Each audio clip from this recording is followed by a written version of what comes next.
228 pesos, Anli Samgyup, Anli Wings at Anli Buffet na. Grabe sulit. Tapos may free billiards at karaoke pa. Tara! Yung mga kanus, alam nyo ba ang nalaman ko? Kami napadpad dito sa Zone 2, Graceville, San Jose del Monte, Bulacan, in front of Petron and TGP, nakatabi ng JRT Car Wash para magpakabusog sa 267 Sizzling House. Di ko na ito papatagalin. Tamang narinig yun dahil sa halagang 228 pesos, may enjoy mo na ng lubusan na kanilang Anli Samgyup na may barbecue at buffalo gochujang flavors na meat at may mga side dish na potato marble, kimchi, flavored fish cake at lettuce salad. At may Anli cheese pa yan na may additional sa ibaha at Anli gochujang sauce and lettuce. Anli chicken wings naman na may flavors na classic fried chicken and honey soy na sulit talaga sa mga mahilig sa manok. Nung time na nag-visit kami nagustuhan namin talaga ang kanilang chicken. And for their Anli buffet, meron ditong white rice and java rice, odeng soup at nilaga na sabaw, carbonara at palabok for pasta, at chicken curry at menudo for lutong ulam, at strawberry jelly for dessert.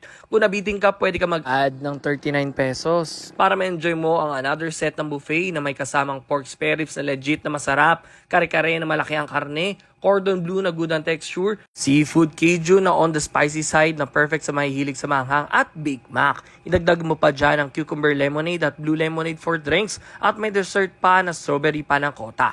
FYI na discounted pa ang Anli rates nila for senior or PWD, Eagles kuya and ate, and sa mga kids. Kung trip mo naman magsisling, pwede ka mag-spare ribs, pork steak at pork chop and burger steak. Nakita naman sa serving na di tinipid. At ito na nga, pwede kayong maglaro ng billiards if nag-avail kayo ng kanilang Anli 267. At ang isa ay pwede din gumamit ng karaoke. O di ba? Pag weekends may live band din sila na perfect samahan na kanilang ino-offer na bucket of beers o kaya naman cocktail tower na 290 pesos lang. Mura na sulit talaga. By the way, open din pala ang place nila for any events or occasions na kaya mag-accommodate up to 100 packs. Open nga pala sila from 11 a.m. to 10 p.m. every day. At makikita nyo din naman sila sa Waze app. O ano pa hinintay nyo? Tara na dito sa 267 Sizzling House sa San Jose del Monte, Bulacan. Let's go!